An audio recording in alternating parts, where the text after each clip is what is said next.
Colleagues, that when it comes to questioning, I'm rather hoping that we can stay on the subject matter that the General Air and his colleagues have been invited to speak to us on, because this is one of many areas of subject matter that the committee is interested in. I'm hoping we can focus on that for at least this morning. And finally, the Library of Parliament has put forward a work plan for this particular study.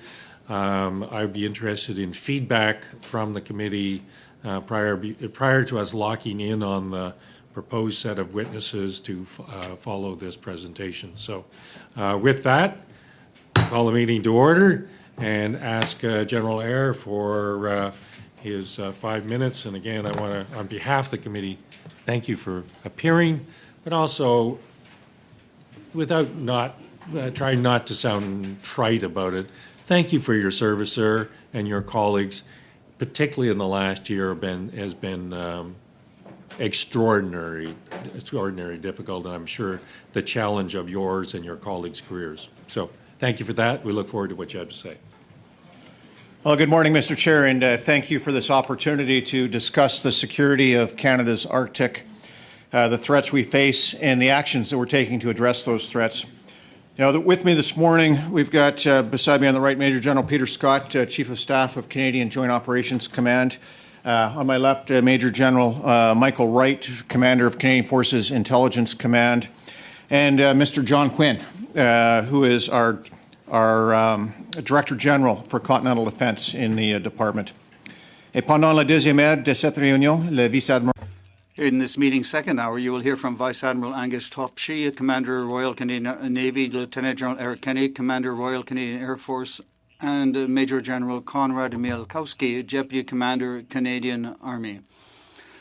And he will also take the floor.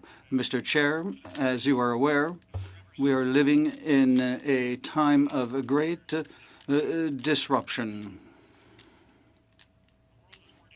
Now than at any time since the Cold War, and maybe even since the eve of the Second World War. The rules-based international order that has underpinned our peace and prosperity for 80 years is fragile, threatened, and needs to be defended. Strategic competition once again dominates the geopolitical landscape. Rapid technological advances are changing the character of conflict. All this upheaval is set against the ever-present backdrop of climate change, which has improved access to resources and shipping routes in the region.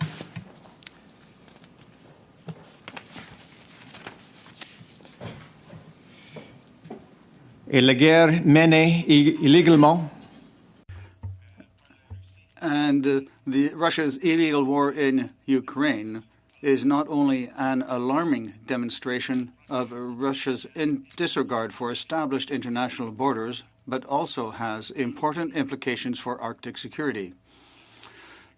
Russia has made it clear that it considers the Arctic of great importance to its security and its economic interests, and continues to increase its military presence there. China, which has declared itself a near-Arctic state, also has aspirations of northern influence. Its polar Silk Road ambitions include using the northern sea route through Russia's Arctic to import energy and export goods. Russia seeks to undermine our rules-based international order, while China seeks to bend it to its advantage. You know, the complexity of this landscape cannot be overstated. Even in the depths of the Cold War, we had the luxury of being able to laser focus on a single strategic competitor. Now we must face the reality that we live in a tripolar security environment where liberal democracies must divide our attention between two competitors who employ different strategies but pose the same danger to the security and stability that we have enjoyed, for the most part, for generations since the Second World War. The security and stability that has underpinned our prosperity here at home. As Russia, China, and a host of other countries express interest in the Arctic, the politics of the region become more complex, and the danger of escalation, sparked by miscalculation, miscommunication, or misunderstanding, becomes more acute. You This summer, I hosted my fellow chiefs of defense from Arctic nations as we met for the first time since Russia's invasion of Crimea in 2014. My counterparts from Denmark, Finland, Iceland, Norway, Sweden, and the United States and I all agreed that this forum is more necessary now than ever and plan to resume meeting regularly to advance our cooperation, collaboration, and information sharing. Pour pouvoir défendre. To defend the Canadian Arctic, our northern approaches to the south and our sovereignty over the region requires a sustained and visible military presence in this region. I see no real threat today to our territorial sovereignty, nor do I see one in the near future. But given the upheaval and disruption I have spoken of, we cannot assume this will always be the case.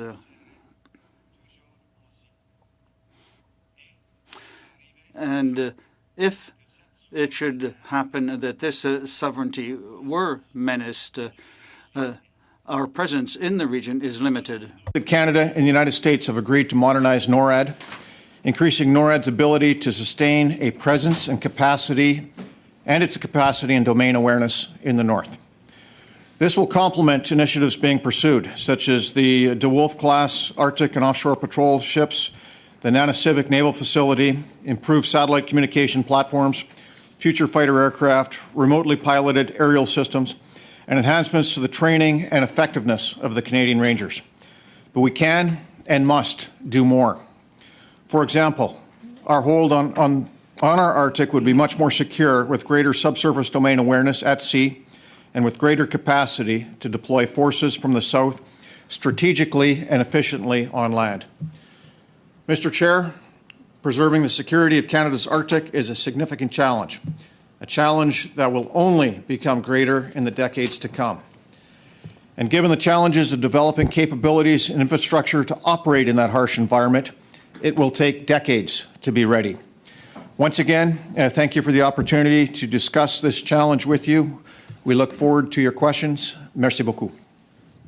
Thank you very much. General Eyre, and I appreciate you respecting the time limitations, and I hope my colleagues will do similarly. Mr. Brizan, welcome to the committee. 6 minutes, please. Happy to be back on the defense file, and I want to thank General Eyre and all our commanders that are joining us today for your service to Canada, for keeping us, the true North, strong and free. General Eyre, would you classify Vladimir Putin and the Russian Federation and President Xi and the Communist Party of China as predictable or unpredictable at this point in time with their geopolitical aspirations? Mr. Chair, that is a very difficult question, one that our partners around the world have been wrestling with to determine are they predictable, are they rational, are they reasonable? And I think, given the nature of the question, I'm going to turn it over to the commander of our military or our Canadian Forces Intelligence Command, General Wright.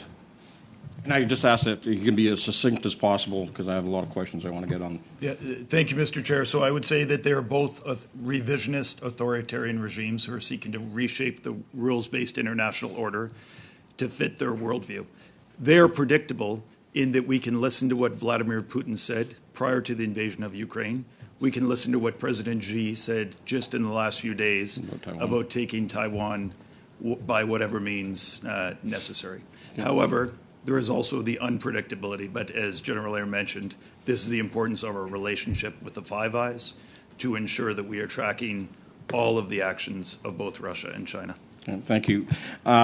Based upon that answer and based upon what we're seeing in the Strait of Taiwan, what we're seeing in the war in Ukraine and the genocide that the Russian forces are committing there, is Canada in the position right now that if things heated up in our Arctic, that we'd be able to cover off all three coastlines and making sure that we're protected here and being able to assist our allies abroad? So, Mr. Chair, that question speaks to the threat. And right now, today, we don't see a clear and present threat to our sovereignty.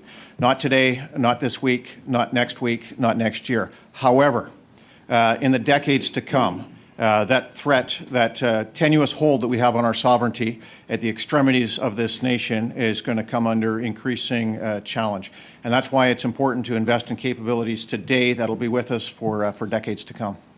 I agree with that we need to be making those investments. And so part of our Arctic sovereignty is also our responsibility to NORAD. Are we pulling our weight when it comes down to modernizing NORAD, investing and updating our North Warning System? You've talked about just now about having subsurface capabilities, and I'm assuming you're talking about having under ice capabilities, meaning submarines that can stay under the ice and do the proper surveillance up there. What type of planning is going on right now? And then to follow up with that is, what are we doing to increase our readiness and our Arctic warfare training? So, Mr. Chair, there's lots in that question to unpack. Firstly, on NORAD. And so NORAD modernization is moving ahead. It's focused on the air domain for the most part, with investments in sensors to replace the North Warning System. With specifically over-the-horizon radar. It's focused on command and control systems that are very important to bring all those sensors together so we have decision quality information. It's focused on infrastructure specifically, so our forward operating locations in the north are ready to receive more aircraft, and it's focused on research and development. As the pace of technological change is accelerating, we've got to invest more into research and development so that we can keep a pace. I think just to interrupt you for a minute, you're talking about investments in our forward operating locations. Are we starting to make the changes now, or planning to make the changes for our new fighter aircraft, the F-35? Mr. Chair, yes, absolutely. That's one of the reasons why these forward operating locations need to be upgraded. The technical details of which I will pass to the commander of the Canadian Air Force in the next session. Okay. But I'll just ask Mr. Quinn if he has anything to add on NORAD. Thanks, sir. Excuse me. I think you covered the basics of what was announced in June. As the Chief said, Mr. Chair, the real key focus of the NORAD modernization announcement is the aerospace domain. We certainly recognize that there are other domains where we're challenged by potential adversaries. So when you're looking at North Warning System, this is both Mr. Quinn and General Eyre, are we looking at making sure that the entire Arctic archipelagos are now going to be covered with land-based systems, as well as potentially more satellites?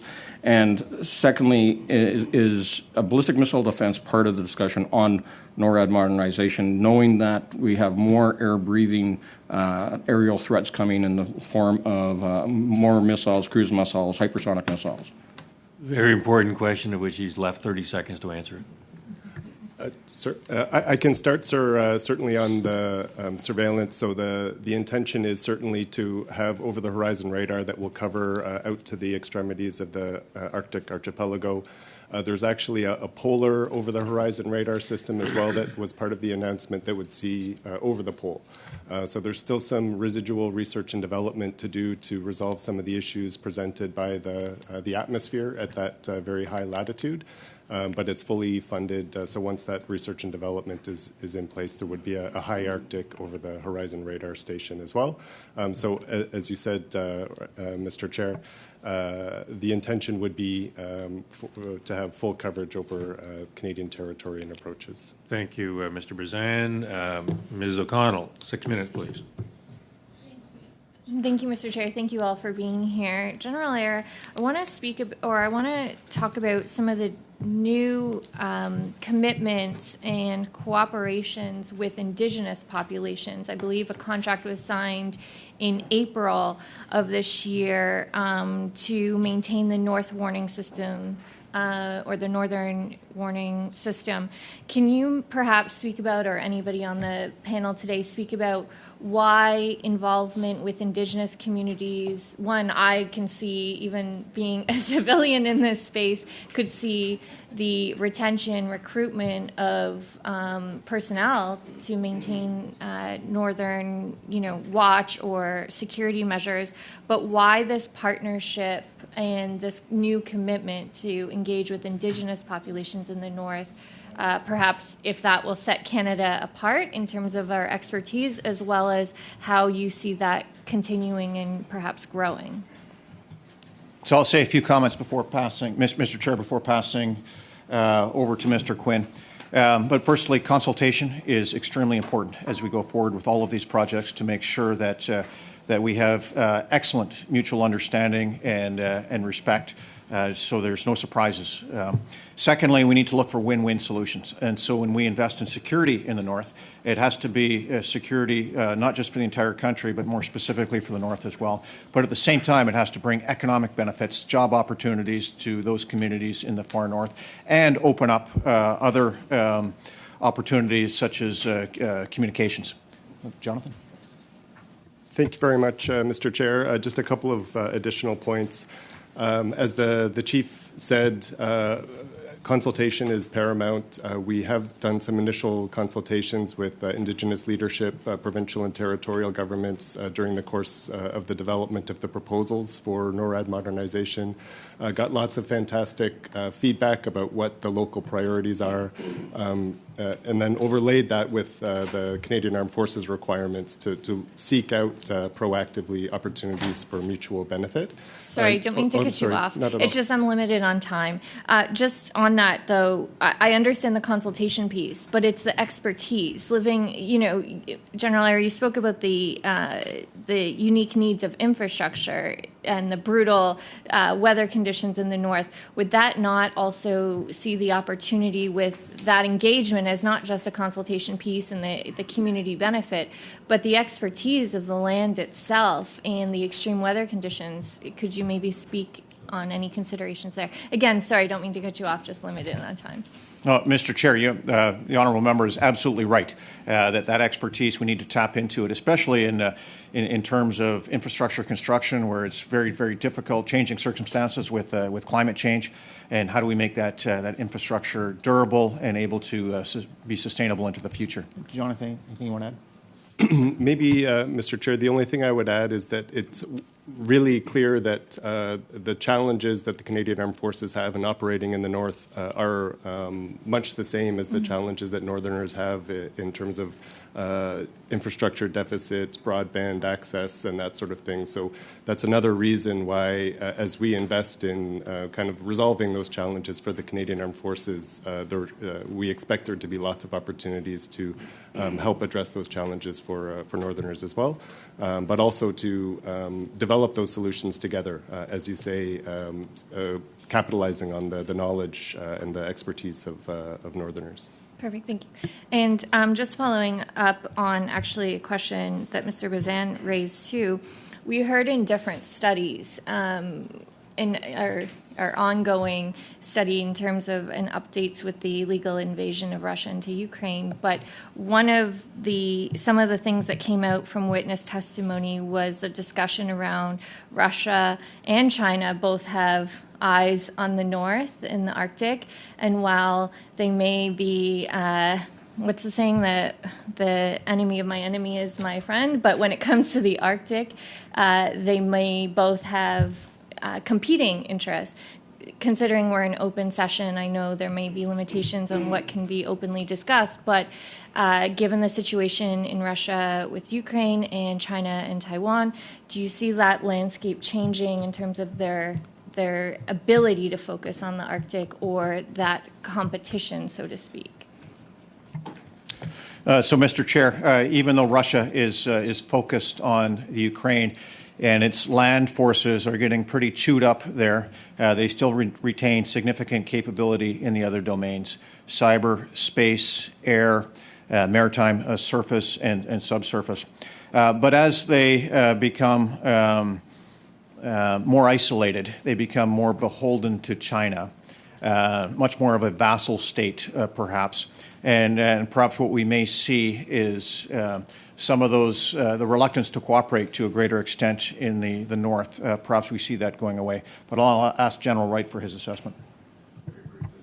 Thank you, Mr. Chair. I would definitely agree that if Russia and China were to cooperate in the Arctic, it would pose significant threats to Canada's ability to protect its sovereignty. I would also just reinforce what General Eyre said, that there is a growing imbalance in the relationship between Russia and China because of Russia's failures. And I do believe that there is an opportunity for us to see China take advantage of Russia in that region. Thank you very much. Merci beaucoup, messieurs. Thank you very much for being with us today, and it's a pleasure to see you in person. I would like to come back to Canada have the capacity currently to deal with the United States in the north. Thank you very much, Chair. Thank you very much. We have an excellent relationship with our colleagues in the United States. For example, I will be speaking with the NORAD commander in a few hours to discuss about our cooperation in the north to deal with our cooperation with NORAD and the plan to implement modernization of NORAD. But in the future, we must continue to work with the United States in the north, in the Arctic, because it is in our interest to do so. As I said in my remarks, I meet with all the chiefs of defense of the Arctic states, and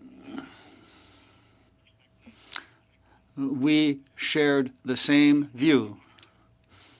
If I may, my question was, without the support of the United States, would Canada have the capacity alone to defend its interests? Chair, we understand what the threat is, and for now, the threat is not a clear one. The threat is clear for now, but we must continue to invest in our capacity, the needed capacity to defend our sovereignty, especially if it has to be unilateral. So for now, you do not have that capacity, but is it a priority then to develop this capacity and to act alone? For us, it's a priority, and we must, I agree, continue to develop our capacity needed to defend our sovereignty in the Arctic, in all areas. And the U.S. Does the United States have a capacity of using missiles to defend the Canadian territory?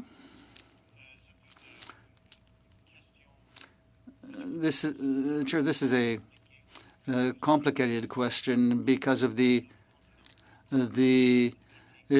fact that our continent is often an integrated target. So I'd ask General Wright to respond. Thank you very much, Chair. As the Chief mentioned, Russia sees North America as a single target. But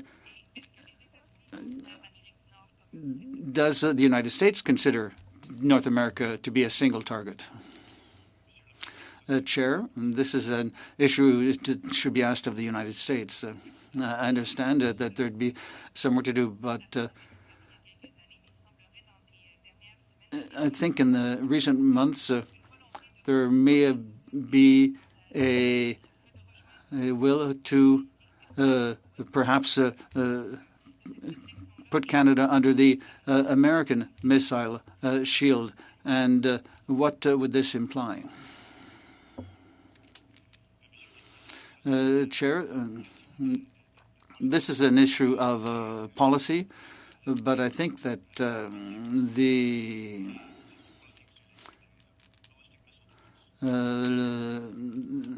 politic of ballistic missile defense, this concept is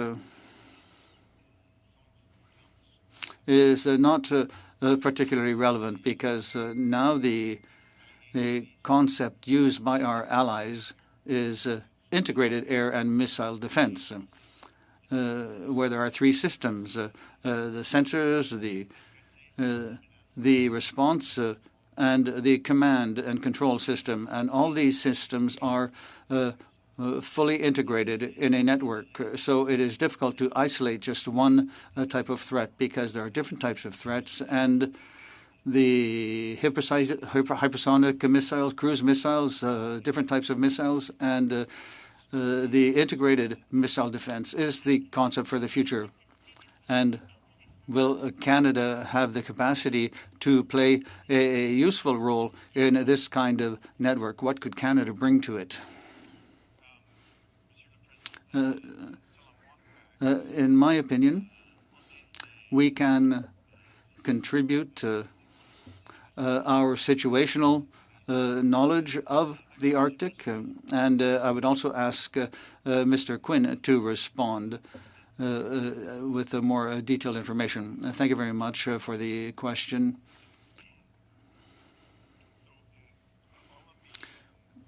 Investments in NORAD modernization that I outlined a few moments ago are relevant, excuse me, to missile defense. While Canada's policy on ballistic missile defense has not changed, Canada has always played a significant role in the warning against attack of all aerospace threats. We'll continue to play that role. The investments in NORAD modernization will enhance our ability to make those contributions.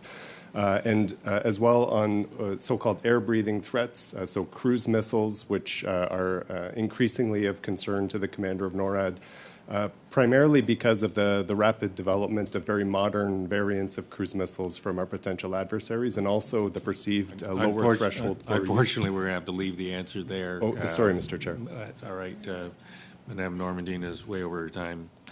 Madame Matheson, who, of course, will not go over time.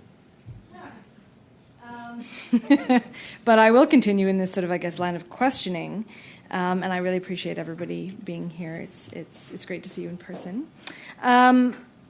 In terms of one of the arguments long ago when Canada said they would not participate in ballistic missile defense, a lot of that was its efficacy.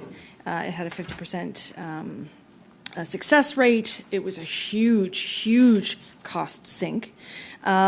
So you are talking now about this integration. So how is that changing that situation? How is that changing the efficacy and the cost of it? So, Mr. Chair, in terms of the integration, and I'll just explain a little bit more detail and follow on from the other question. In any air defense system, there are three components. There is a sensor component, and the sensors that we are investing in will be able to, the multiple sensors we're investing in will be able to detect multiple types of threats. There is a defeat mechanism, either pre-launch or post-launch. And so think either cyber pre-launch or some sort of intercept post-launch. And then there's a command and control system that brings it all together, that integrates the sensors and the defeat mechanism, and to be able to make rapid decisions. So as we take a look at the various types of threats that we are facing, ballistic missiles, cruise missiles, hypersonics, submarine-launched missiles, it is very difficult to carve out an artificial stovepipe on one type of threat when it is so integrated, when the command and control is so integrated.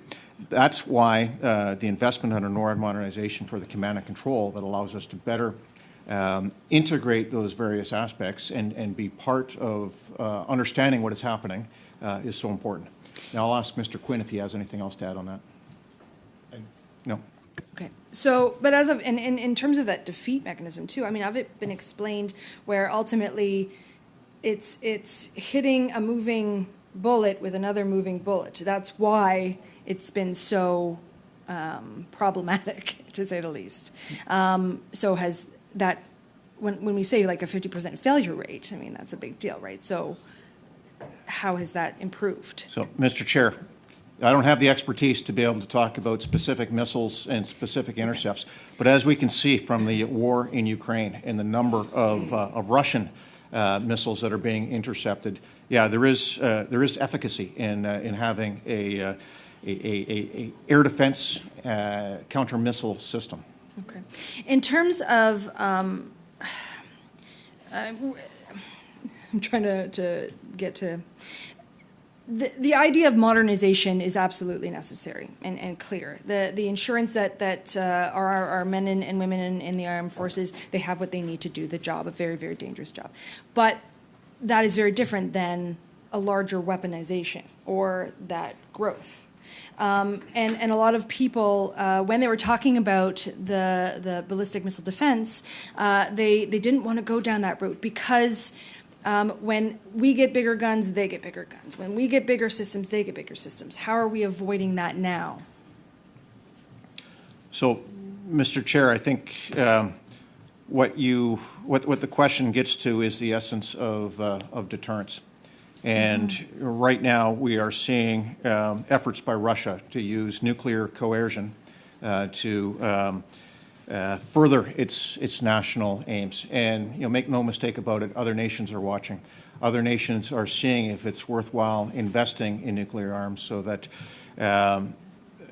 or other forms of mass destruction to see if they can coerce neighbors, coerce other actors from interfering in their national aims.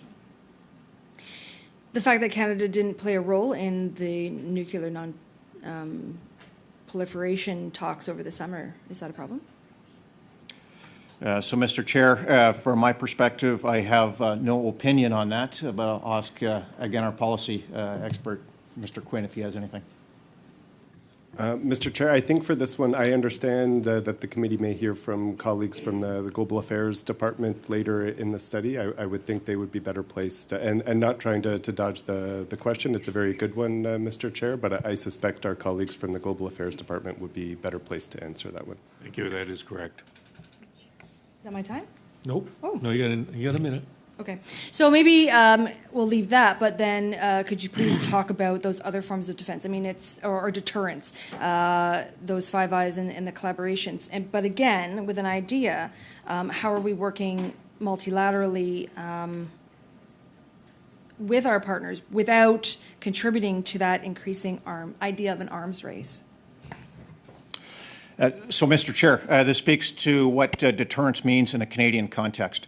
And from our perspective, deterrence for a country like Canada is best affected through the broad grouping of allies, friends, like-minded nations that we have, so we can have that collective deterrence. In the U.S., they're calling it integrated deterrence. So there's two aspects of deterrence. There's deterrence by punishment, and there's deterrence by denial. Deterrence by punishment is being able to retaliate by holding what the adversaries consider valuable at risk. We don't have a lot of that in Canada, but by working with our like-minded partners, we can be part of that larger deterrence. Deterrence by denial means that what the adversary doesn't or wants to achieve will not be possible. So that means being resilient. So even if attacked, they will not achieve their aims. So avoiding those or removing those single points of failure in our system, and so that we can continue to operate even after an attack. Thank you, Ms. Manson. Ms. Cramp-Newman, welcome to the committee. You have 5 minutes. Thank you, Chair, and thank you for your service and your commitment to Canada. I'm going to start with acknowledging that there's been a lot of recent comments with regards to the Canadian Armed Forces and the personnel crisis directly affecting how we're able to do our business. And the way I see it is that this is directly impacting our ability to defend the Arctic. We can't defend the Arctic without people. And it seems to me that we need to up our game. Should we not be specialists in Arctic warfare? So compared to 10 years ago, my first question is how do our abilities to operate in the North differ? And are we making progress or are we regressing? So, Mr. Chair, the first part really speaks to readiness, which has got me very concerned. And readiness has 4 components: the people, the equipment, the training, and the sustainment. And we need to focus on all 4 of those to be able to conduct operations in the Arctic. We've got to have the right people. And so, yeah, you've heard lots of commentary about the people situation in the Canadian Armed Forces. This is something that I am extremely concerned about. And we're addressing it through the reconstitution plan for the Canadian Armed Forces to rebuild our numbers. We also got to continue to invest in equipment that is relevant for the North. We got to invest and continue to train in the North, and increasing training in that harsh environment. And that training has a number of purposes. And one, going back to the deterrent question, if we can continue to project capabilities to the extremities of our country, it shows potential adversaries that, yes, we have the capabilities and we are exercising them, and it changes their decision calculus. And so that needs to continue. And then finally, sustainment. And what I mean by that is our ability to supply, not just supply our troops or our people at the extremities of our country, but invest in infrastructure. So they've got these lily pads of support, understanding just how distant, how far apart these nodes of infrastructure are.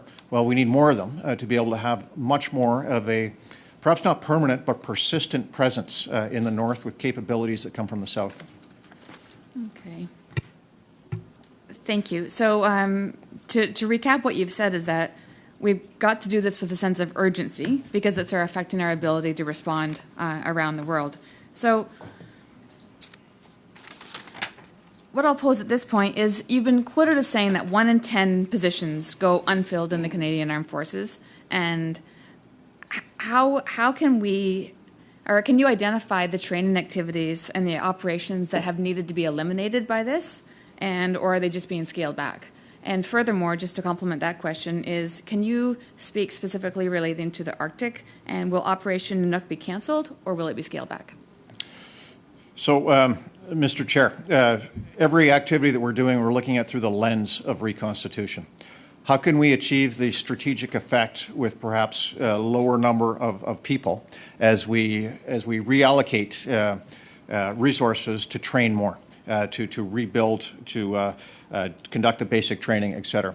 And so this applies to all of our activities, including our international operations, as we right-size the size of our various task forces.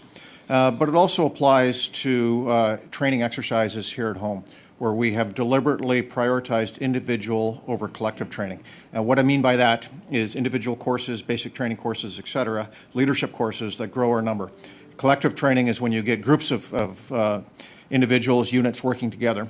We haven't eliminated it completely because we do need a certain aspect to maintain expertise and our readiness.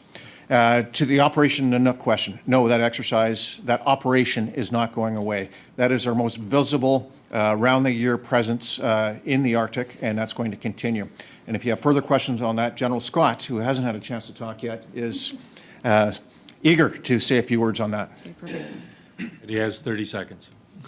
Oh, thank you, Mr. Chair. I'll be as brief as possible. So certainly, as the Chief has mentioned, Operation Nanook is going to continue next year as it did this past year. This past year was a resounding success. Whole-of-government approach taken throughout the exercise, which basically ran from about March until the end of September timeframe. We also saw participation from the United States, France, Belgium, Korea, Japanese, and also Belgium. A great exercise that allows us to touch base with a whole wide variety of northern communities, but also to show the necessary deterrence and our presence in the Arctic throughout the year. Thank you, Ms. Cramp-Newman. With that, Ms. Lambropoulos, 5 minutes, please. Thank you, Mr. Chair, and I'd like to thank our witnesses for being with us today. When we talk about Arctic security, I can't help but think about the opportunities that lay there in terms of development and in terms of helping our Indigenous communities have better living environments as well. And I guess it kind of solves two of our government's goals at once, not only securing the Arctic, but also helping Indigenous communities develop. So I guess my first question would be, can you tell us specifically how investments in NORAD would help support job creation and economic development that Indigenous communities would benefit from directly? So, Mr. Chair, before I turn it over to Mr. Quinn for the specifics, it goes back to a similar response to an earlier question about having win-win. Investments in infrastructure in the north creates jobs, creates opportunities in such things as broadband communications, and investing in expertise like we find in the Canadian Rangers also creates opportunities that are valuable for those northern Indigenous communities. But with that, Mr. Quinn. Thank you, Chief. Excuse me, and thank you, Chair, for the question. Certainly, lots of great opportunities for mutual benefit. We've talked a little bit about the enhancements to northern infrastructure that is part of the NORAD modernization plan. So those forward operating locations in Yellowknife, Inuvik, Iqaluit, also Goose Bay, not necessarily the Arctic, but those will all yield opportunities for Indigenous employment opportunities and economic growth. We talked a little bit, or at least it was referred to, the sustainment and maintenance contract for the North Warning System, which we will continue to sustain until the new over-the-horizon radar systems are complete. As has been mentioned, the contract for that was given to the Nasatuk Corporation, which is an Inuit-owned organization. It's $500 some odd million to maintain the North Warning System. So we certainly anticipate, as we launch additional infrastructure projects in the north, as we establish the sites for the over-the-horizon radar, more opportunities along those lines for Northerners. Thank you. Thank you. My follow-up question will be about recruitment efforts made specifically in the north. Obviously, it might be a little bit harder to recruit people that don't already live in those types of environments and the harsh cold weather. Have there been additional recruitment efforts specifically in Indigenous communities by the armed forces? So, Mr. Chair, this is an area where there's a tremendous amount of growth potential for our recruiting efforts. In the far north, we continue to recruit into the Canadian Rangers, but we are also very open for those who want to leave their communities and join us in different locations around the country. We have a number of Indigenous programs, especially throughout the summer. The Deputy Commander of the Canadian Army will be able to talk about those in much more detail in the next session if you want more details. Thank you. And another question that I have is specifically on consultations. I know that you already spoke a little bit about consulting Indigenous communities, but my question is a little bit more specific because I sit on the Status of Women Committee as well, and we've learned a lot about Indigenous women and girls and the impacts that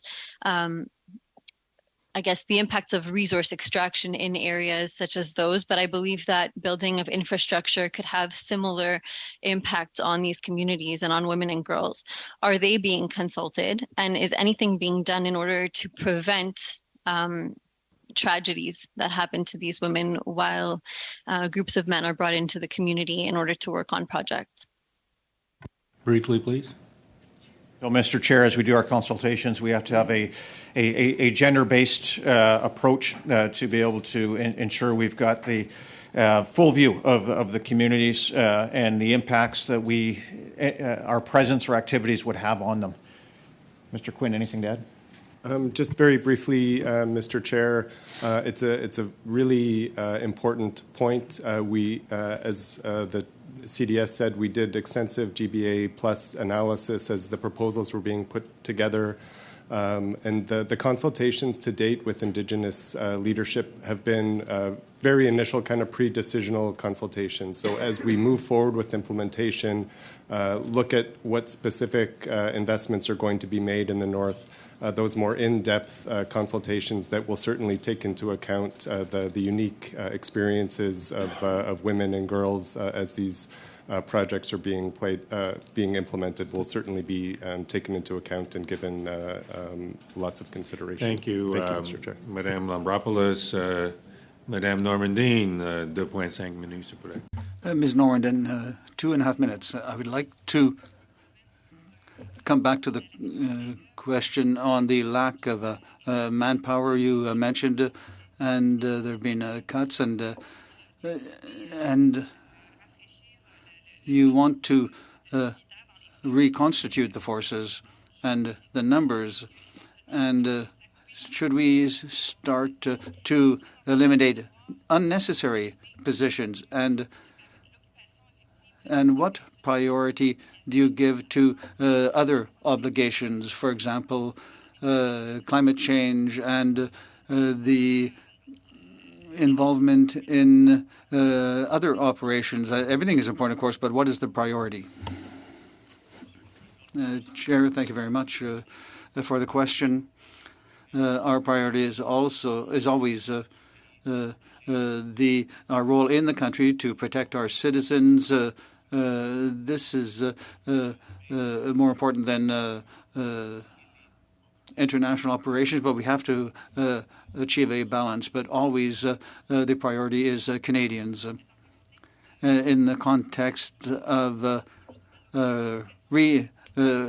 militarization in the Arctic, I'd like to know what are you doing to ensure a positive occupation or use of the land and the role of the rangers?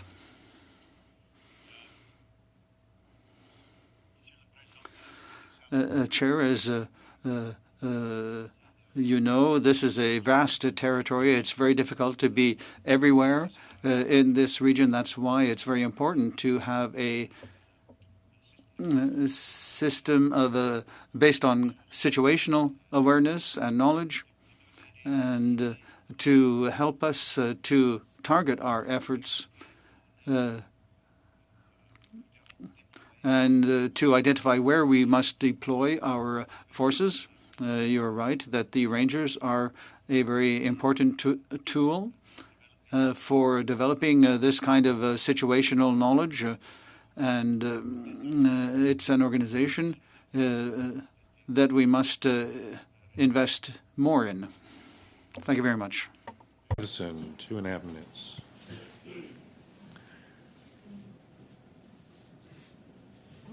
Okay, thank you. In terms of your call recently for that halt of non-essential activities, a lot of concern, I think, is brought into the equation when there's a belief that a lot of that outsourcing of that work would go to private contractors. Can you speak to how you are not doing that? So, Mr. Chair, the question pertains to the reconstitution order that has recently gone out. Every activity that we do is being done, that we undertake, is being done through the lens of reconstitution, and specifically our key resource right now, which is mid-level leaders. Our master corporals, our sergeants, our petty officers, our captains, our majors, our lieutenant commanders, because that is the critical resource for not only training the next generation and rebuilding our force, but also for the implementation of many of the initiatives that we've got underway. It's really what I call our change capacity. And so there's not one single silver bullet for reconstitution in terms of great big activities we can stop doing.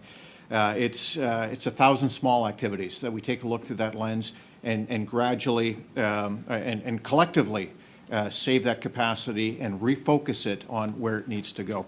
Now, are there other activities that are better done by the public service?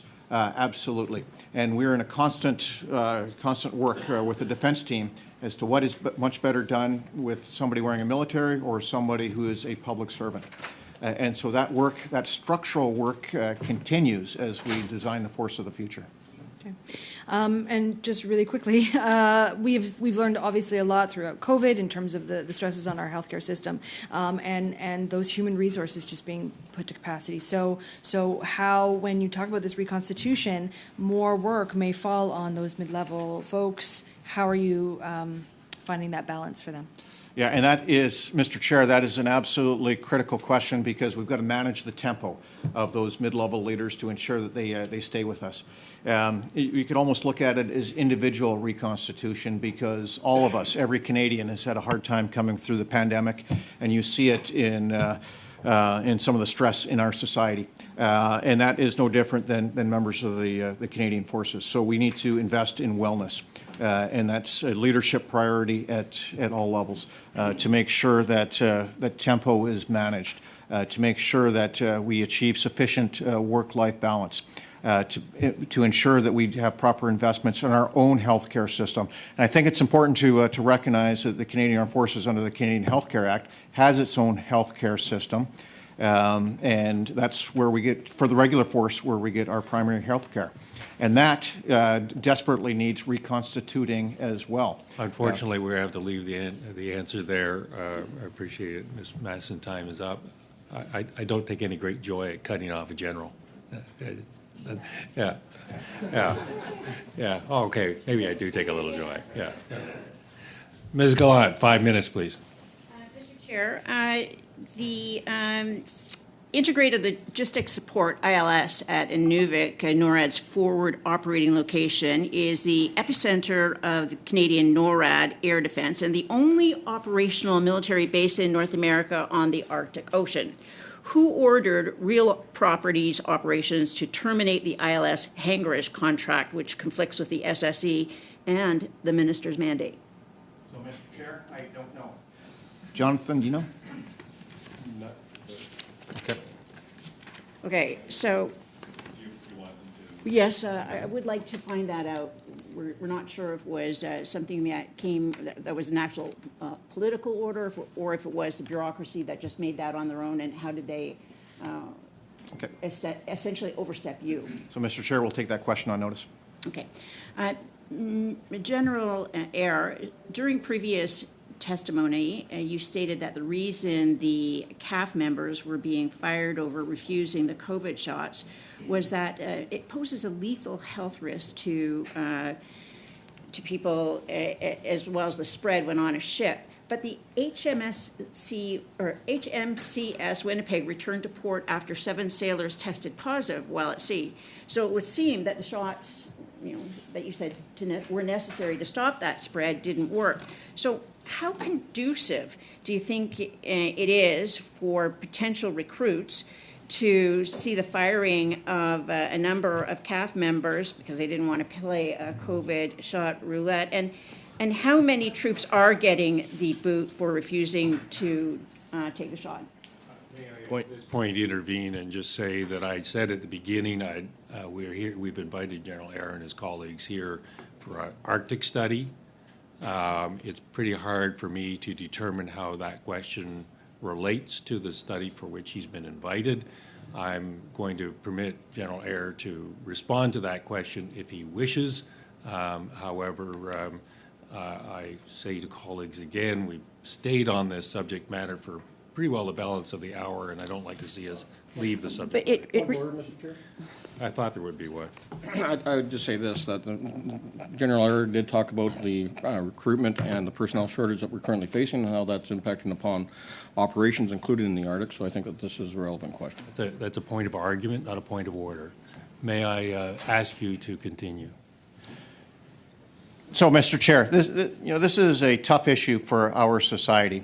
But I think it's important to remember that your Canadian Armed Forces is the force of last resort to defend this country.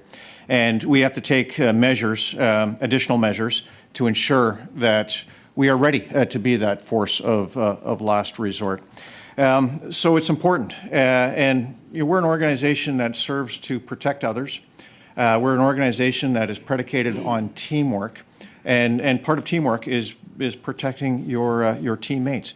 But also part of it is being ready yourself. and being operationally ready to undertake the challenges that we face.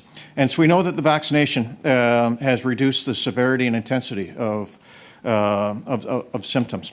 We know that we're still in the middle of the pandemic and that it continues to evolve, as will our vaccination policy.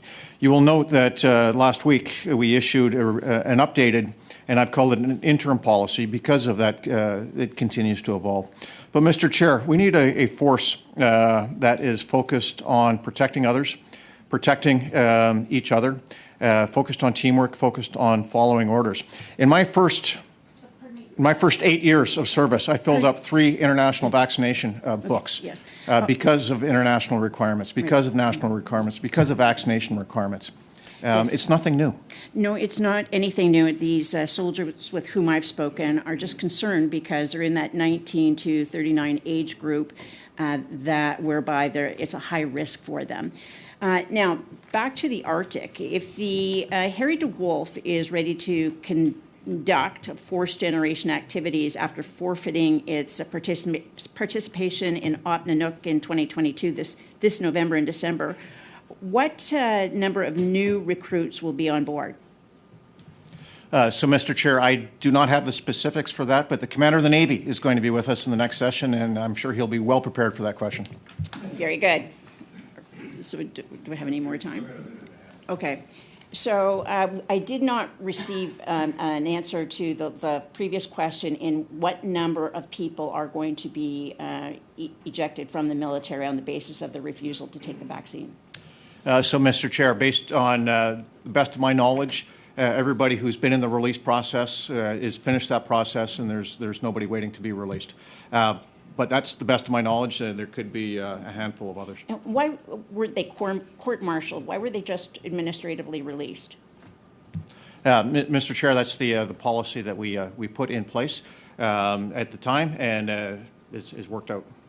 And we seem to be going down the rabbit hole that I was rather hoping that we could avoid, namely that this is a North American study, not a vaccine study. You still have 30 seconds. Oh, okay, thank you. And with respect to the northern exercises, there's one that occurs in Norway every 2 years. What was our participation like in comparison to previous times when our troops did engage in that exercise? So, Mr. Chair, over the decades, our participation has gone up and down. Based on our focus on the world, based on troop availability, based on what other operations were being conducted. I myself in the early 90s spent a number of months up in northern Norway exercising. The most recent exercise, I do not have at my fingertips the number of troops that were involved. I don't know. Do you have? We'll take that question on notice and get back to you. And will that be a routine exercise that our troops will continue to participate in as much as possible? Thank you, Ms. Gallant. Mr. Robillard, 5 minutes, s'il vous plaît. Le fin du monde. 5 minutes, please. Thank you, Chair. From the point of view of defense, how does the changing international security context affect Canada, in particular in the Arctic? What are the gravest threats, and what are the main challenges currently and for the coming decades? Chair, thank you very much for the question. Very good question for our head of intelligence. Chair, Canada is a member of the international rules-based order. We are faced with threats from Russia and from China. Russia, with its military capabilities in the Arctic, but also with the possibility of moving from defensive to offensive operations. And with regard to China, China is currently exploring, it is doing tests in the Arctic, and we know that in the future China has military plans for the use of the Arctic. And the third threat is, of course, is climate change. And what types of equipment, infrastructure, and other resources do the armed forces need to deal with existing and emerging threats to Canada and North America? Do the forces have the right combination of resources to defend Canada and North America in an effective and efficient manner? Chair, we could have a very long list. But first of all, with regard to our needed capabilities, we have to have knowledge, information in each area. We have to be aware of the activities in the North, but we also need to have the ability to reply, to respond, whether it be in the air, under the water, on the water, cyber capacity. These are all the capacities. I mean, we could discuss each of them separately. Thank you very much, Chair. Not seeing anyone else wishing to ask a question. I want to, on behalf of the committee, thank you for your appearance here today with your colleagues. It's nice to reestablish a relationship, and I look forward to not only what your colleagues have to say in the next hour, but also a continuing and hopefully ongoing and fruitful relationship between the armed forces in this committee. Thank you, sir. With that, we'll suspend while we re-impound. Ding.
welcome Vice Admiral Angus Topshee, who is no stranger to this committee, to Lieutenant General Eric Kenny and Major General Conrad Malachowski. Gentlemen, you have 5 minutes. How you're going to sort that out, I have no idea. Who's going to speak first, or there's nobody at all? Okay, so we go directly to the questions. Mr. Bazan, are you ready for your 6 minutes? Yes, I am. Okay, please. I want to, first of all, think that it's nice to see all the commanders in here from all the different parts of the Canadian Armed Forces. Appreciate the service and the commitment that you're showing, and please pass on our best wishes to all members of the Air Force, Navy, and the Army. Mr. General Kennedy, I wanted to start with you. We did talk about, NORAD modernization, the role the F-35 is going to play. General Eyre also talked about the threat environment from Russia and also now with China. I don't know if you saw the story earlier this morning, but the Daily Telegram in the UK is reporting that 30 Royal Air Force pilots have started training Chinese pilots on how to defeat Western fighter aircraft. The story also alluded that there may be Canadians that have also been hired away from the Royal Canadian Air Force to work with the Communist Party of China on the same task. Are you aware of that? What type of safeguards are in place to ensure that national security is not compromised by those individuals that are lured away by big paychecks? That's extremely important question. I'm not sure whether That does affect Arctic sovereignty. I'm not arguing the importance of the question. I'm just not convinced that our panelists might be most appropriate to respond. You're welcome to respond. He is Commander of the Air Force. Thank you for the question, Mr. Chair. I am aware of the article that has come out today. So my focus is on the national security of Canada and Canadians. We take that extremely seriously. We look at the threats every day to ensure that we're ready to meet those today and in the future. And so with that said, we work very closely with all our partners to make sure that we're doing appropriate vetting when it comes to security of those that work within the Royal Canadian Air Force. And we work with our partners to make sure that we understand what's going on around the world.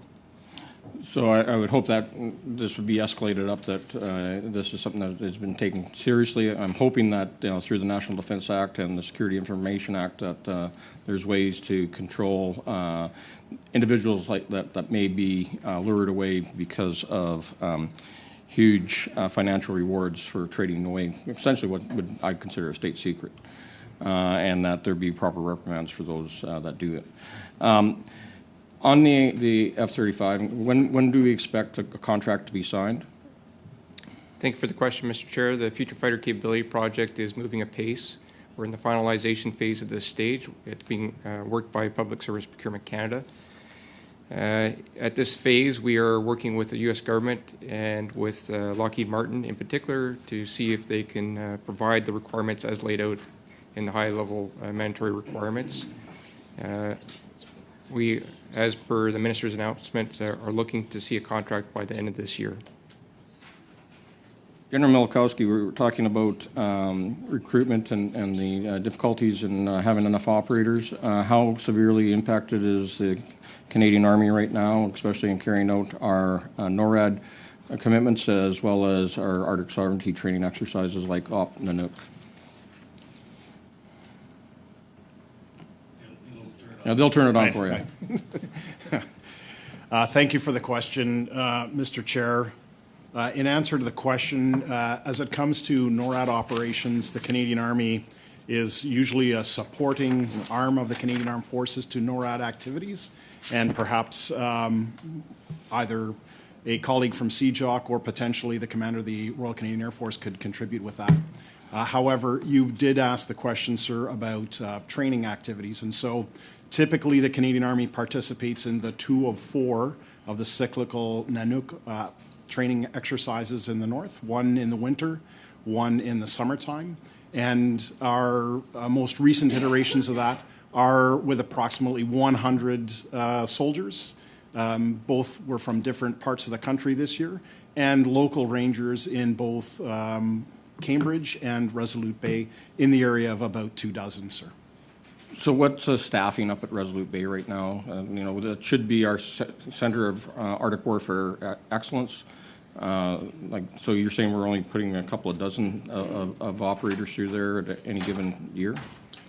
Thank you for the question, Mr. Chair. In terms of the Arctic Training Center, or the Canadian Armed Forces Arctic Training Center, it is using a portion of National Resources Canada's continental polar ice shelf program. And we use that space periodically throughout the year for activities in Resolute Bay. In Resolute Bay specifically, it is normally focused on training in that March-April timeframe, where we can use the cold weather of the tail end of winter to be able to do our Arctic exercises. And that was the case this past period, and in the upcoming year we'll be doing the same with that. So there's not a normal permanent presence in Resolute, other than the Canadian Rangers of the patrol that exists in Resolute Bay. And when we project folks from either the Canadian Army Advanced Warfare Center that has that responsibility for that training, or other parts of Canada, or even allies, sir, then it'll grow up to and beyond the 100 to 150 people. So, how much time do I have left? Less than a minute. So when we look at Operation Nanook and the size of exercises that we currently have today, how does that compare to exercises, say, a decade ago? Number of personnel involved. Certainly, thank you for the question, Chair. From the Army perspective, it tends to be along the same line. Normally, we had habitually done a subunit or a company of soldiers and local rangers, or an aggregate of ranger patrols from the region that's of the exercise area. So that typically is about 150 soldiers from one of our divisions, and they would come together with those rangers, which could be up to about 24 or more. Other just components. A quick question on the Rangers. Are we at full complement of Rangers right now, or is also recruiting affecting the number of Rangers we have serving? You're going to have to save that answer for another round. Thank you. Mr. Fisher. Mr. Fisher. Yeah. Thank you very much, Mr. Chair, and thank you, gentlemen, for being here today, and thank you very much for your service to our country. James touched on exercises in the Arctic, and I think we can agree as a committee there's never been a more important time to do these exercises in the Arctic. And he touched on a specific one, but maybe if you could outline the exercises and operations that our armed forces do conduct in the Arctic, and how they serve to protect our sovereignty and our security, and also what are the limitations that we currently face, the CAF currently faces with respect to its ability to conduct these operations, these exercises in the Arctic. So thank you very much for the question, Mr. Chair. There are 4 different phases of Operation Nanook, and for a full explanation of that, I would refer you to our friends from CJOC to give you the in-depth answer. But having had experience with the nature of operations up there, they cover the full realm of operations that we might have to conduct in the Arctic, and they include all whole-of-government partners and the local territorial governments and Indigenous partners to make sure that we are taking security in a very comprehensive manner. The level of effort that we've put into those has grown over the years as we gain more understanding of the region and a better appreciation of the types of actions we might be required to take up north. And that could range from search and rescue to finding, detecting, and reacting to adversaries in the north. But most of our focus is on sovereignty and security type operations. Can't be from Dartmouth Coal Harbour, where we're cutting steel for the AOPS, and looking across the harbour where they're actually building the ships. And Vice Admiral Topshee, it's nice to see you again. I know your strong connection to the East Coast, and I thank you again for all the work that you do. Perhaps you can tell us a little bit about what the Arctic and offshore patrol ships are up to, maybe, and how they will be used in these Arctic exercises. Absolutely. So the Arctic and Offshore Patrol Ship, the Harry DeWolf class, is a critically new capability for the Canadian Navy, and it's the first time we've had a ship that is capable of going into the ice pack since HMCS Labrador back in the 1950s. So we have right now taken delivery of 3 of the 6. We expect that the 4th, 5th, and 6th ships will arrive in each of the next 3 years. And that class is tracking very well in terms of delivering on the statement of requirements and producing, in fact, a ship that is better than what we had hoped for originally. The Harry DeWolf went through the Arctic last year, the Northwest Passage, and circumnavigated North America. That is the first time that a Canadian warship had done that since 1954, and proves our ability to operate throughout the Canadian Arctic archipelago. So, I mean, when we talk about climate change, we talk about the passages opening, the ice melting. Does that change the way we do things? Are we looking forward, to how things will be in the future as the ice continues to melt? Is that something that is peace of mind right now? It's an excellent question, Mr. Chair. The reality of climate change is that while there will be times where there are open navigation transits through the Northwest Passage in the height of the summer navigation season, the reality is that climate change actually increases the unpredictability. There is a Arctic gyre that tends to move the ice up against the western edge of the archipelago, and that includes a lot of old ice inclusions and icebergs that can create navigational difficulties even in the summer navigation season.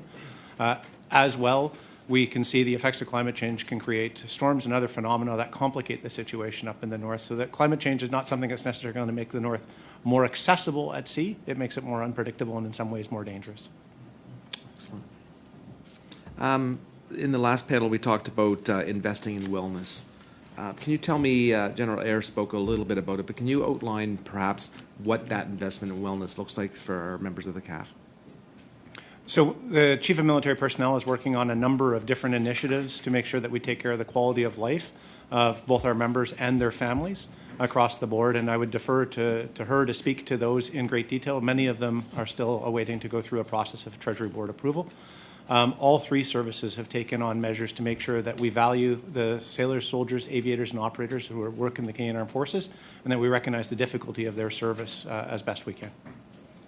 I don't know how much time I have.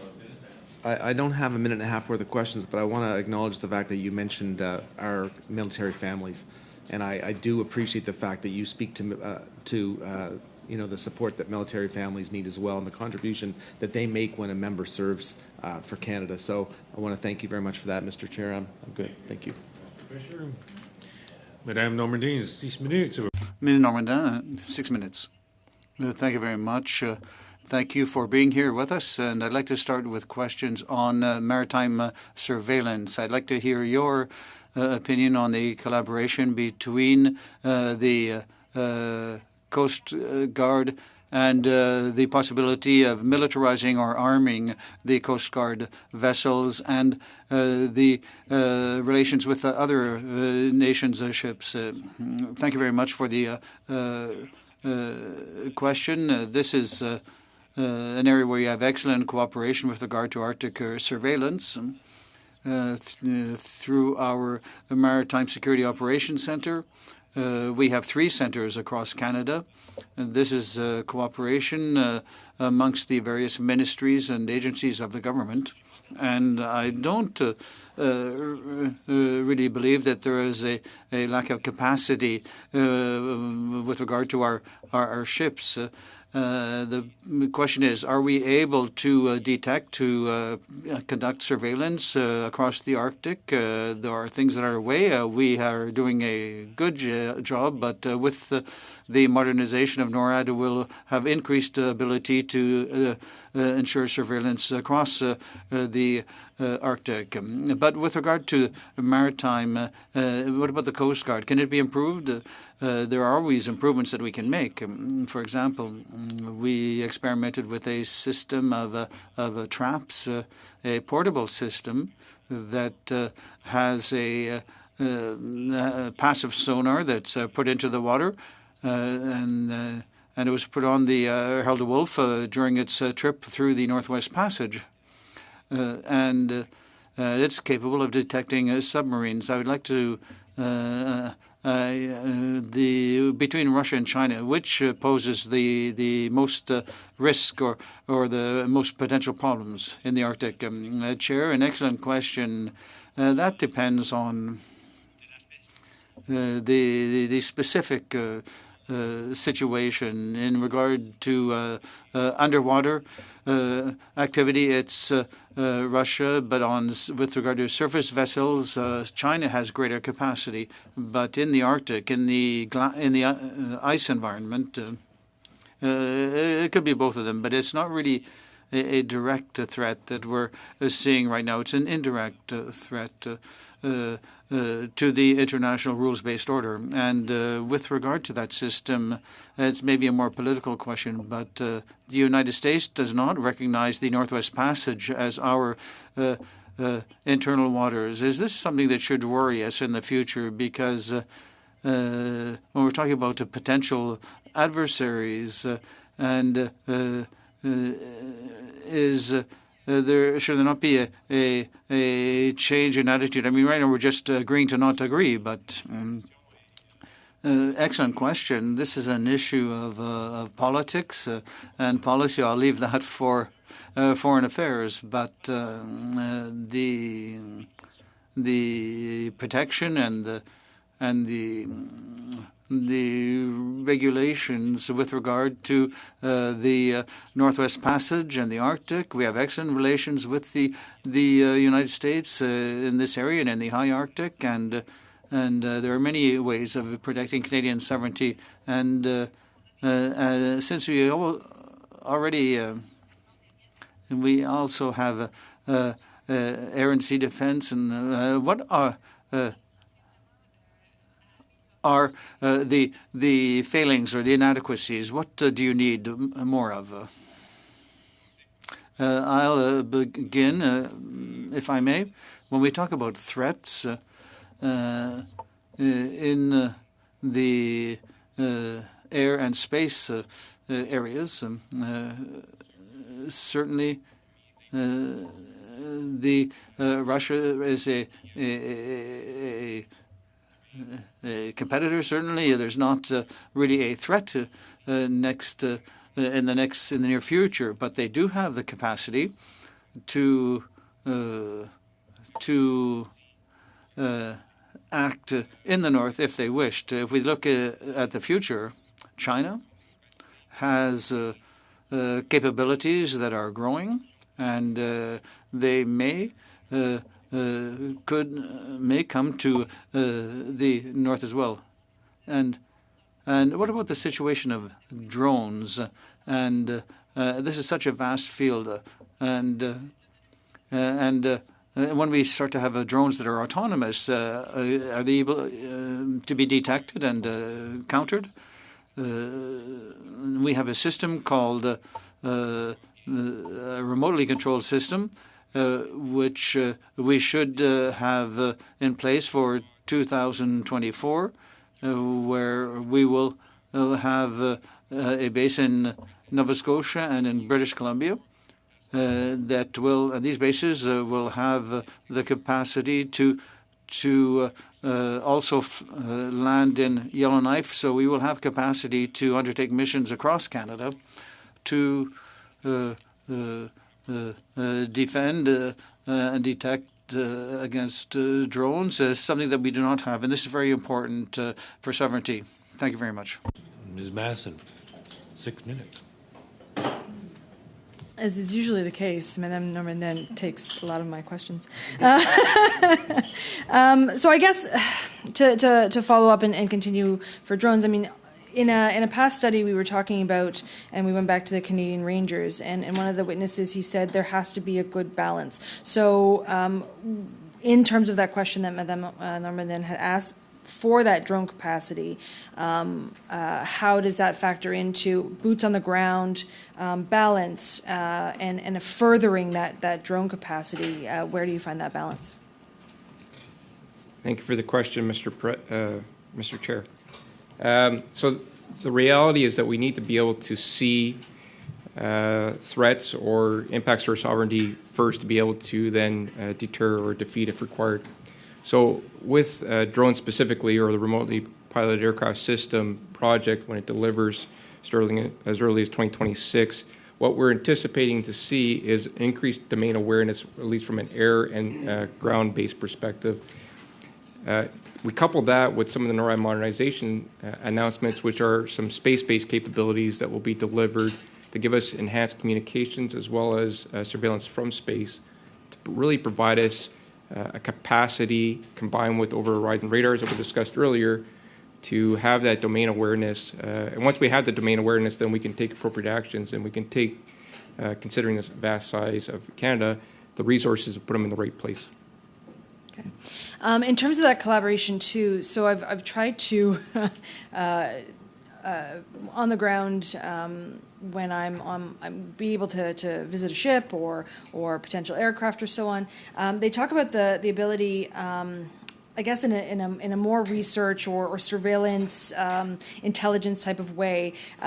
Both I was on the HMCS Halifax, and then on a Boeing plane that's not, it's being used again for that surveillance potentially, certainly is in the States, and they drop mechanisms ultimately to detect those submarines. But one of the big questions I had is how do you recover a lot of that, what's being dropped, it falls to the sea floor. Can you talk about ultimately that kind of waste, that environmental impact, and how we're making changes in that technology? You want to talk about that? Yeah, thank you very much for the question, Mr. Chair. It's an excellent point. And so we are examining everything that we do in the Canadian Navy to make sure that we are conscious of the environmental impact. And so the system you referred to sounds a lot like Sonobuoys. And so as we look at systems like those, we make sure that it isn't expendable. So it does ultimately sink to the bottom of the ocean, and we make sure that it, as to the extent we possibly can, that we minimize the impact on the environment of that, and that there's no harm to any of the life in the sea as well. Is there a future program, though, for that to be recoverable or? Recoverable is very challenging given the number that we use. We are always working to make sure that we don't do any harm to marine mammals. And so there are programs on both coasts right now where we are using a series of sensors to detect and track cetaceans in our operating areas to make sure that we can remain clear of them. We are working with scientists to make sure that we understand the impact of all of our operations on the life in the oceans and on the ocean environment, and that wherever possible, we absolutely minimize that. The principle is to do no harm. Okay. To the conversation about search and rescue, there's been obviously a lot of conversations and the replacement of our fleets, the stress upon the actual vessels that we have. I believe that vessels had to be shipped out to the West Coast in an emergency situation because they didn't have what they needed on the West Coast. So how are we finding that balance? I know that I was able to visit Halifax shipyards, and they're building further vessels, but how are we right now dealing with that capacity? Yep. Thank you very much for the question, Mr. Chairman. So the Canadian Forces operates an integrated logistics system. And so if we are short of a part on either of Canada's two main naval base operating bases, then we will look for that part either at the central depot in Montreal, typically, or from the other coast to make sure that we can sustain that operational capability. Whenever we do that, we do it in consciousness of the fact that there's an extra effort to take it off of a platform and service and put it back on the other one. But that is part of the management of operational readiness. Okay. So in terms of that increased volume of activity in the Arctic, it's commercial as well, right? It's not just in that military sense, but there's just a lot more going on potentially, and there's a lot more danger that you had mentioned in terms of climate change on either end and that need for that search and rescue. How is that furthering that balance between both of our coasts and now a far more active Arctic?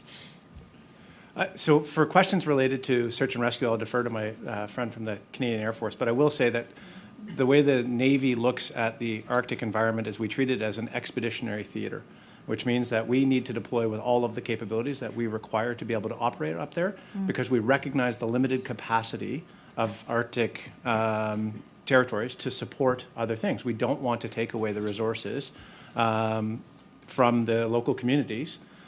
So we want to make sure that we come with everything that we need to be able to operate and that we are a net benefit to the people of the North whenever we're operating up there. Thank you, Ms. Masson. Just a point of clarification on Ms. Masson's first question about drones. Are the drones that you have deployed to Yellowknife operable in the high Arctic? Thank you for the question, Mr. Chair. So we're still in the procurement process for the remotely piloted aircraft system.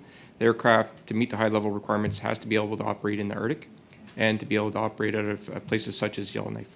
Okay. The Yellowknife is hardly the high Arctic, though. That's what kind of caught my attention. So when I say high Arctic, I mean north of 60 at least. Thank you for the question, Mr. Chair. One of the things that we're also working on from a space-based capability is having the satellite infrastructure in place to operate in the Arctic. When we look at the way the space constellation is, it is a very difficult space to have communication as well as surveillance capabilities in the high Arctic. And so part of this remotely piloted aircraft system integration is ability to operate north of 65, in particular with the communications infrastructure in place.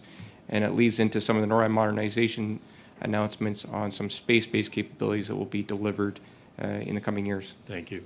I have Ms. Cramp-Newman, 5 minutes, please. Perfect. Thank you, Mr. Chair. And just from a question standpoint, is it normal practice to have the chair ask questions during committee? Thank you. Of a cranky old chair. Fair enough. Fair enough. Okay. Well, thank you for your service to Canada and your sacrifice.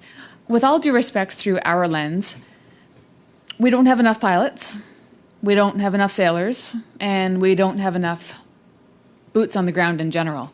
So, in your opinion, how is this affecting our general operations? Thank you for the question, Mr. Chair. I'll start and then I'll defer to my colleagues. So from a Royal Canadian Air Force perspective, and as laid out by the Chief of Defence Staff, we have a crisis of personnel at this very moment, and our focus is on reconstitution of our forces specifically. We're making difficult choices about what we can do for operations. Within the Royal Canadian Air Force, my focus right now is on the recruitment and basic training of new members that we bring into the Canadian Armed Forces and the retention of our most experienced members. Combined, that will allow us to grow our ranks over time.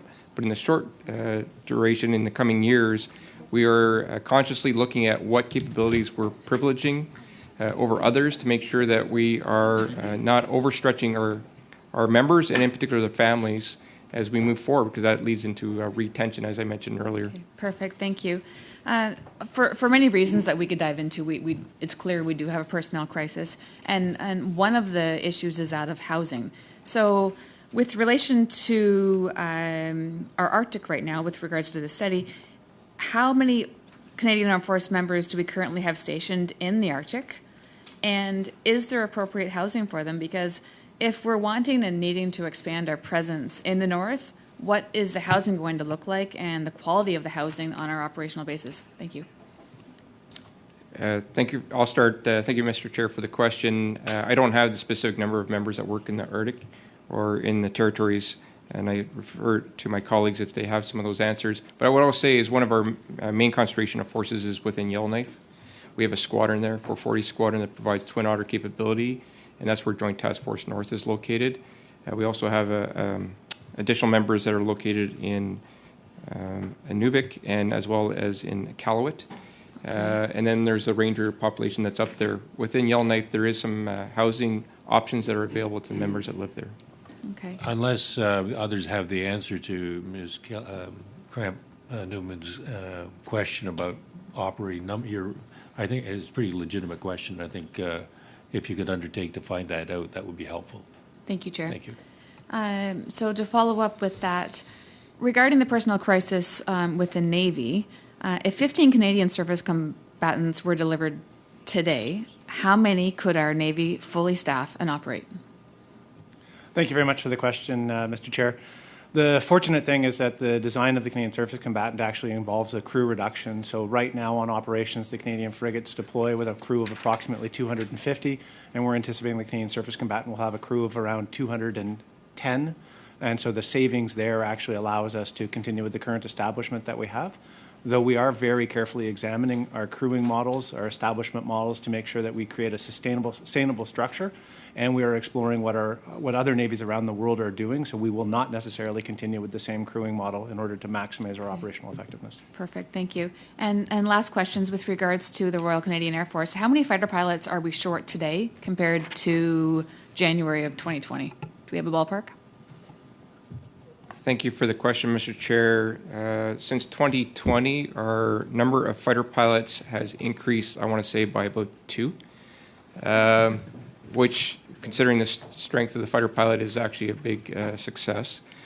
So what we saw during the pandemic and still being realized is a slight increase in the number of fighter pilots. And if you were to look at the numbers prior to 2020, you saw a decline in the 10 previous years, year over year.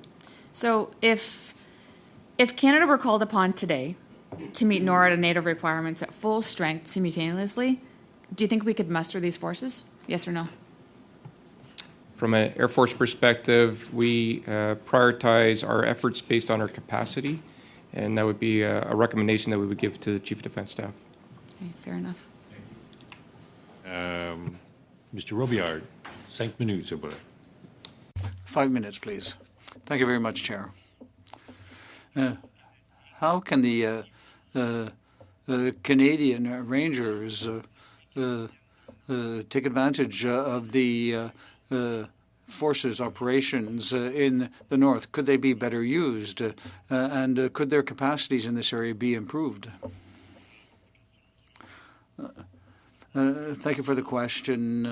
The Rangers in the north have 3 major roles. First of all, to ensure a presence of the Canadian forces in the community, provide links to the communities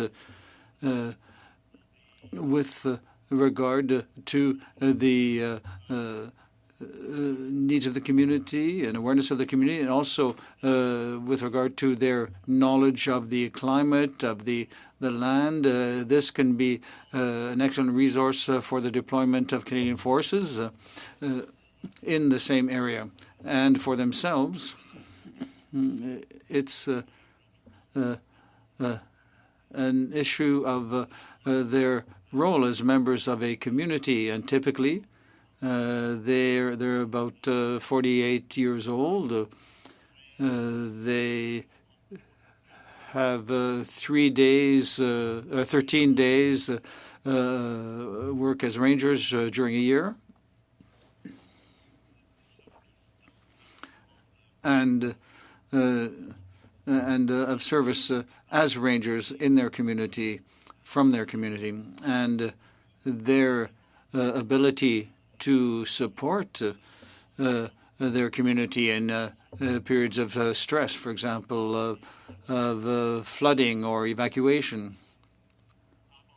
This is they act as an advanced group representing the armed forces who are coming to the assistance of the community, and they are also very useful in ground search and rescue, and they, even though that is not an armed forces task principally, but it's certainly a role that's played by the Rangers with regard to research, search and rescue. How do the Canadian Armed Forces take into account climate change in defending the Arctic? What kinds of investments must be made in addition facing climate change? I think it's an issue of increasing the capabilities of the Rangers, taking into account climate change, the training and equipment of the Rangers. We don't anticipate a great deal of change for them. These are people who are familiar with their tasks and the environment, and they will continue to work in the context of climate change. We don't see a great deal of change in equipment or training for the Rangers faced with climate change. Thank you very much. Oh, can I take it? Thank you, Mr. Chair. Thank you for coming as well. I also had questions about drones, so I guess great minds think alike. But on that, my question is more general around the capabilities and the preparedness for the constant evolving of the nature of combat or war or security. And drones is a perfect example. When we look at our briefing note from the Library of Parliament about how NORAD began and how it started, but drones is a perfect example of the ever-changing face of combat and how cheap it is now for, relatively cheap for an adversary to have eyes in the air, essentially. And in Russia, we're seeing the impacts of some of the usage as well as actual combat. So what is being done to prepare? We talk about F-35s and, you know, all of the big capabilities that we need, and we still need it. But are we focused as well, and is there planning on that evolving nature of the combat? Unfortunately, Mr. Robillard had 1 minute, not Well, 5 you minutes. can think about it Yes, because yes, I will yes, have time at the end. You will have time at the end. And we'll start there. And I'm very keen on the answer to that question. So, 2.5 minutes, Madame Robillard. Normandy. Ms. Normandin, 2.5 minutes. Thank you very much. In the AOPS ships, they are not icebreakers. Will this mean that they'll be limited in their operations, and will they require more maintenance in winter, and will they need more personnel, and what are the real possibilities for action, whatever the temperature is? Is there more vulnerability in winter?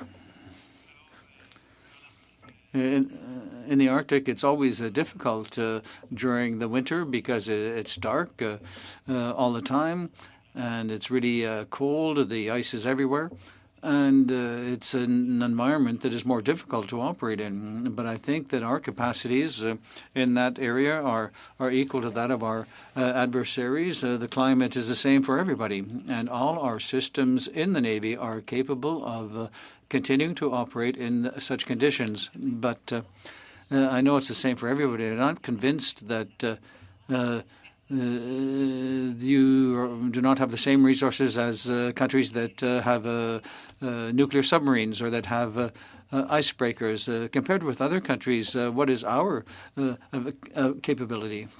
Thank you very much. It's really a question. I mean, we don't have to deal with a nuclear submarine with another nuclear submarine. And the important thing is to be able to detect the presence of a nuclear submarine, and then there are options through the Air Force or other systems, other alert systems, and it depends on the type of menace that we're dealing with. I don't think I have time for another question. Madame Matheson, excellent example from Ms. Normandy. I'm hoping that the chair lets me get away with this because it's not exactly about the Arctic, but it is certainly in terms of that sort of future and where we're going and how we're planning. Lieutenant General Kenny, you had mentioned space, and just like the Arctic, the commercialization of space and that amount of what's going on in terms of our advancement into space. How much I guess future should the Canadian government and the Canadian military, not to militarize space obviously, but just in terms of that monitoring of what's going on up there, how much is being paid attention to that? Or how much should be? That is pretty relevant to the Arctic, though. All right, yes. Good. Phew. Thank you for the question, Mr. Chair. So as you described, space is becoming more congested, more contested, and it's competitive. We need to realize that commercial industry is putting up satellites at a great rate and actually has the capacity to do that. So we as a military should not be solely focused on doing only our own programs. We need to be partnered with commercial industries, with the Canadian Space Agency, and with our allies who all together contribute. One of our strengths is surveillance of space. So our ability to surveil what is going on within space for debris and then passing that information on to our allies. And we're Mr. Chair, turn off your microphone. going forward, what I'm looking at is additional capability to do that because satellites have a limited shelf life, and we can't, unfortunately, just switch them out once they're up there without a replacement to go up. And I'm also focused on communications in the high Arctic, so relevant to this committee, and surveillance from space. So those are focus areas, some of which are more in a military context. Others are which will help us from a maritime domain awareness and above and below sea as well. About 30 seconds. Okay. Ms. Gallant, 5 minutes. Thank you, Mr. Chair. We used to receive updates on Russian incursions into our airspace. Are we meeting our response times in scrambling jets? And besides Russia, what other countries have flown into or close to our airspace? Thank you for the question, Mr. Chair. As you described, this is a NORAD mission, aerospace warning, aerospace control, and maritime warning. What we have seen since the invasion of Ukraine in particular is less incursions by the Russians into our air defense identification zone. And that's related, I think, to their focus right now within the Ukraine. So when that does occur, you will often see NORAD talk about that. In terms of other countries that we have seen, none that I can mention at this time. The Canadian Armed Forces is experiencing another, a decade we did have a decade of darkness, and now if we don't have an election by 2025, it'll be a decade of decimation. So what message do you think this shortage crisis sends to our allies? And what message do you think this is sending to Russia and China as they continue to increase their presence in the Arctic? I don't think this is a laughing matter. I can start on that. Thank you, Mr. Chair, for the question. We need to recognize that we're short of personnel, experienced personnel right now, but the modernization of the Royal Canadian Air Force, from my perspective, is quite exciting. We're going to see delivery of many capabilities in the coming years that will allow us to meet operational capabilities and expectations of our allies. It will take us time to get there. And on top of that, we do have capabilities that right now are delivering around the world, and I'm quite proud of that. Whether it's our CP-140s operating currently in Japan, doing UN Security Council resolution enforcement against North Korea, our F-18s are currently deployed in Romania, providing enhanced air policing, and I can go on. So we're doing what we need to do with the capacity we have right now, and the modernization efforts are definitely at pace, recognizing the personnel challenges. Okay, and through you, Mr. Chair, Vice Admiral Topshee, the Navy's begun to deploy, and this is a quote, less experienced sailors on operations, and it's eliminated other positions due to the unprecedented personnel shortages. What has CAF, DND, the Navy done to manage this crisis and ensure that the women and men in uniform are being kept from harm's way? Thank you very much for the question, Mr. Chair. So navies have always trained predominantly through on-the-job experience at sea. And so for much of my career, we were able to send people who had the maximum amount of training to sea. We made sure that the crews that we sent to sea were trained probably well beyond the level that was required. As we look at this today, we need to take some of those experienced sailors off of the ships and put them into the training institutions in order to ensure that we can continue to deliver the sailors that we need for the future Navy.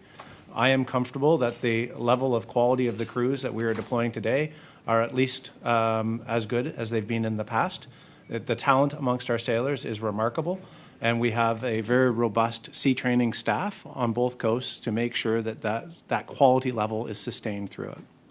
Okay, so I'd like to follow up, Mr. Chairman, on the questions that Mr. Bazan was asking about China recruiting Air Force pilots, retired Air Force pilots from Canada.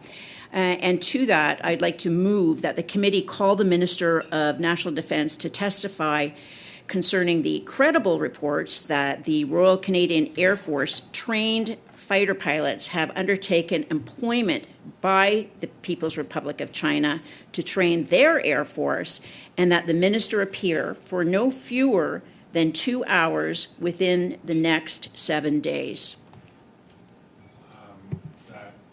motion is not part of the subject matter of this particular study.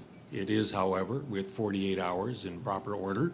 So I will consider it to be tabled. I'm assuming that we don't need to debate that at this point. You want to table it, and then at the next meeting, do you want to debate it? We object to that. Well, that's my ruling. Do you wish to challenge the chair on that? Not at this time. Okay, thank you. Okay. So the ruling is that the motion is in order. The motion, however, does need 48 hours for debate. I will attempt to set aside time for that on Thursday. Yes. Sorry, to point of order, just to correct the record, and I stand to be corrected on this myself, but the article that I wrote, I don't believe they're Canadian pilots. Okay, well, I imagine that's part of the debate, and whether they are or they're not, I don't really know. We're relying on a newspaper article. Presumably there's some credibility to that. I just don't know. But as I say, if Ms. Gallant wishes to raise the motion on Thursday, it'll be in order. Did I hear correctly, though, Ms. Gallant, that your motion refers to them as Canadian pilots? It refers to people who have been trained in the Canadian Air Force for pilots, and it applies to this study because we have a shortage of pilots. We're not arguing that point anymore. I've already made the ruling. It's relevant, though, this motion. We have a shortage of pilots, and that's exactly what we're discussing, the ability to protect our Arctic. We're discussing your motion. I've already ruled that the motion is in order. I've already ruled that the motion will need 48 hours. We'll debate it at that point. You have a minute and a half, actually a minute and 15 seconds left for further questions of these witnesses. Okay, and Vice Admiral Topshee, if the Harry DeWolf is ready to conduct force generation activities, to what extent, what number of the people on board for Opnanook will be new recruits that will be receiving that training for the very first time? So the crew of a Harry DeWolf is roughly 68 people when it goes off on an Nanook. A portion of those are always doing their first journey up north. How many of those are in their first sort of year of service is a more difficult question because we don't send anyone who is not qualified. We have just introduced a new, we're in the process of developing an expedited entry plan where you will see sailors who are trained really just to do general duties on board ships deploy with all Canadian Navy ships wherever they go. It'll be a small number, and it will give them an opportunity to experience life in the Navy and make the best determination about what occupation they'd like to be trained for. Thank you. Thank you. Final question for this round, Madame O'Connell. Thank you, Mr. Chair. So my earlier question, how are you, and what's the preparation to ensure that we're staying up to date and relevant with emerging changes and the most recent nature of combat or nature of security changes? Thank you for the question, Mr. Chair. So NORAD's role is to provide aerospace warning and aerospace control. And I think that speaks to the particular nature of this question when it comes to a continental defense perspective. So with the over-the-horizon radars that will be developed as per the NORAD modernization, some of the space-based capabilities that we described earlier, the sustainment of the North Warning System, and in addition, the upgrades that we're doing with our F-18s right now, for 36 specifically F-18s as per the Hornet Extension Project, and then the future fighter capability. We're developing the capabilities to better sense, but you're speaking also to the ability to counter small or micro UASs that are becoming much more prevalent in theaters, which speaks a little bit more to the Canadian Army role. So I'll hand that over to my colleague. Yeah, thank you for the question, Mr. Chair. So certainly in terms of observations of warfare, and in the case of the Army, land warfare around the world, and we're seeing certain lessons being drawn not only from the Ukraine, but earlier conflicts in the region. The predominance of small UAS or unattended aerial systems is certainly something which not only the Army, but all three services in CANSOF watch very closely. We discuss it with our allies. We look to the solutions that we're doing in collaboration with allies in terms of counter UAS, and that runs a full range of pieces.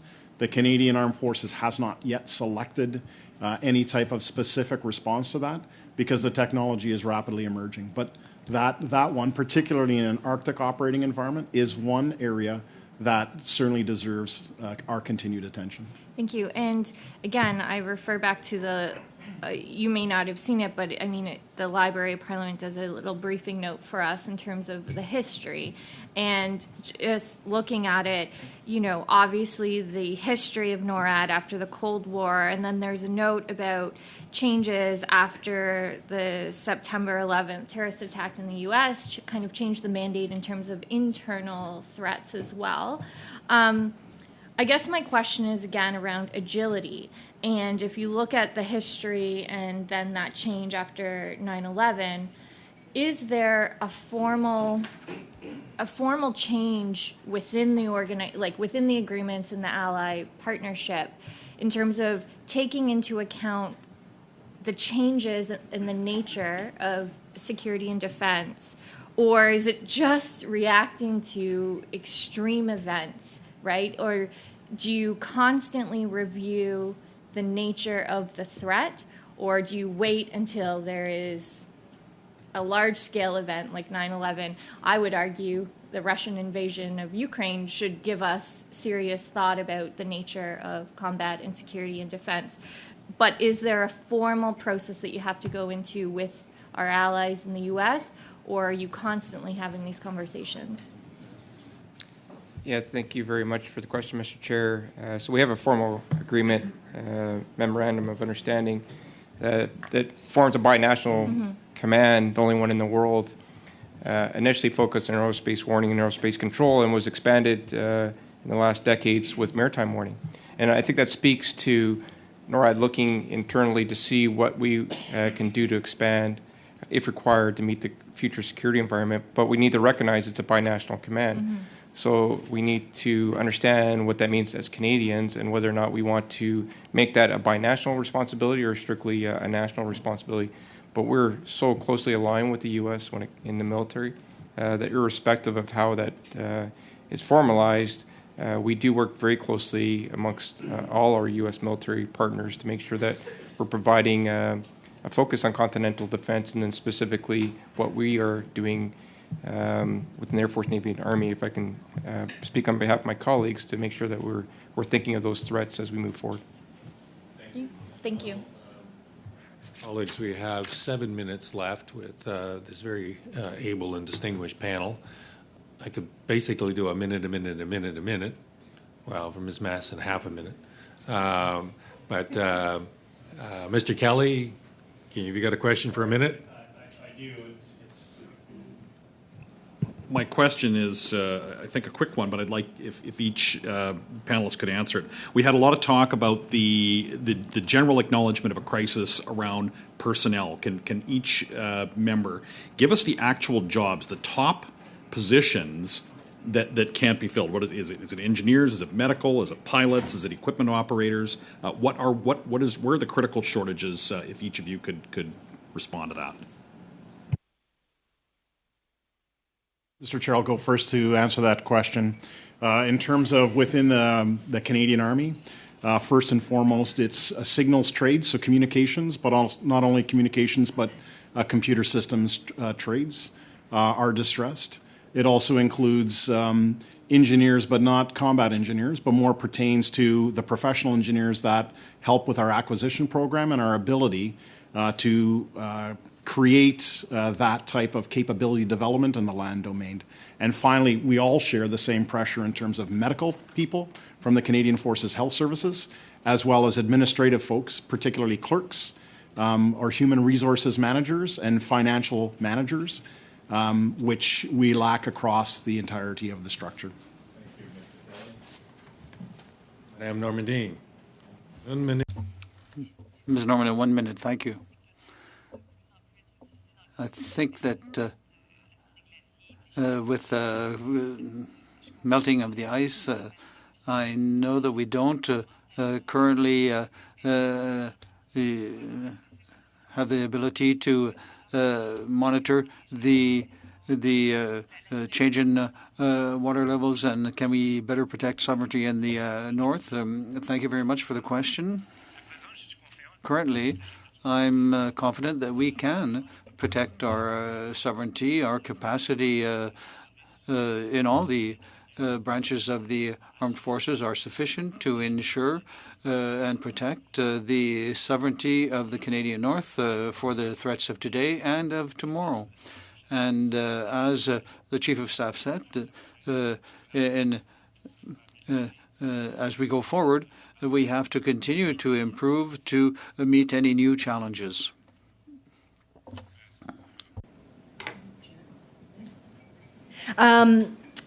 So we've often talked today, and we've heard it. We've just said it several times about defending Arctic sovereignty and our Arctic sovereignty. How does that combine with, or how do you find that?